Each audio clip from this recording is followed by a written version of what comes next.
the next orator, Honorable Ganoo.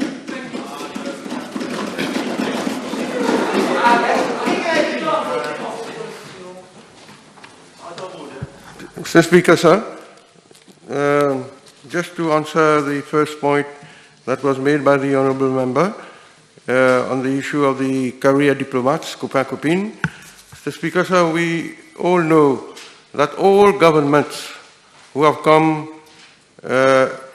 in power since the beginning of independence have always chosen ambassadors not only from the core of career diplomats. All governments, Mr. Speaker, sir. What is happening today is not new.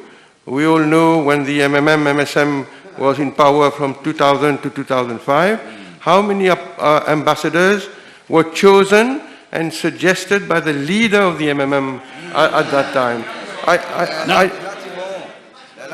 I don't want to give names to name those former diplomats, Mr. Speaker, sir. And even when the Labour Party and the PMSD were in power, we all know how many diplomats, ambassadors, high commissioners were chosen as a result of their proximity with the leader of the Labour or the PMSD in those days.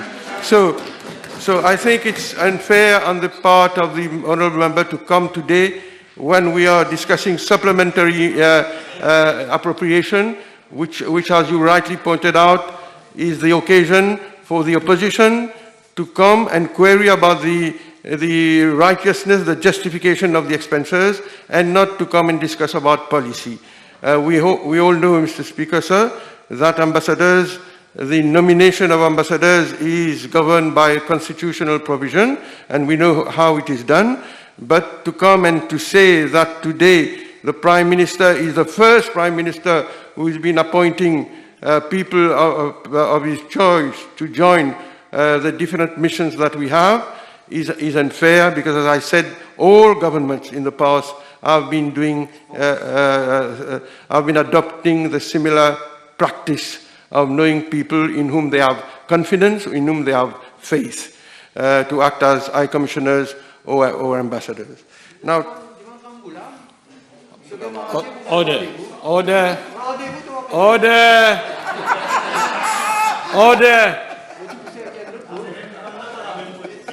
You continue, Honorable. Now, to come to the other to the other items, Mr. Speaker, sir.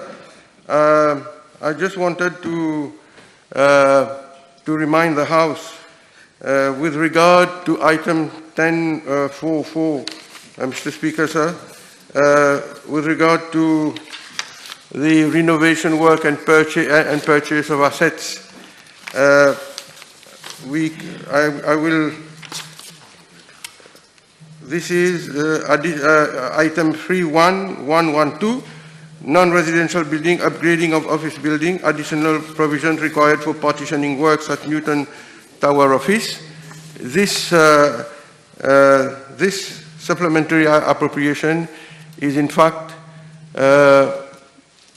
due to renovation works after elections of 2019, where a request for renovation of an office, including the lounges, reception area, secretariat office, kitchen and others located at the 11th floor of Newton Tower was received in November 2019, Mr. Speaker, sir, and it was therefore at the request of the previous minister to renovate the office and also the office of his advisor and the setting up of a kitchen and other premises, and this is why these expenses were made. Now, with regard to Dubai, Mr. Speaker, sir, the additional provision is required for the purchase of furniture. I'm referring to item 22040, additional provision required for the purchase of furniture for the newly posted ambassador in Dubai and the purchase of a PABX system for our mission in New Delhi. And finally, to answer the Honourable Member, with regard to our ambassador, Our ambassador is based in Riyadh, Mr. Speaker, sir, and the state, the ministry, is making no expenses with regard to any rent or to any property in Dubai. So it's not true to say that the ministry is funding two premises, one in Riyadh and one in Dubai. I repeat it, nothing is being spent with regards to any property in Dubai for the convenience of our ambassador in Riyadh. The other items, Mr. Speaker, sir, relate to compensation of employees, to utilities, fuel and oil, office equipment, as I said, cleaning services, publication of stationery, overseas travel, and then there is also many expenses which we are asking the House to approve with regard to grants. For example, donation to Madagascar. That provision was required in a spirit of solidarity with the people of Le Grand Sud, which was affected by severe drought. And then we have also contribution to international organizations.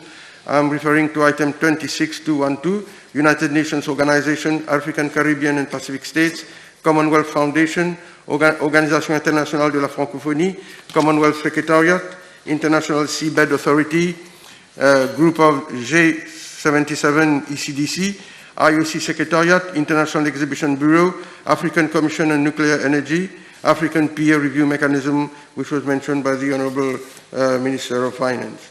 Other expenses referred were related to acquisition of non-financial assets, acquisitions of vehicles, personal emoluments, staff costs, goods and services, additional provision required for maintenance of the Mauritius Trade Portal, and the contribution to other international organizations like the World Trade Organization and the World Intellectual Property Organization, Mr. Speaker. Sir.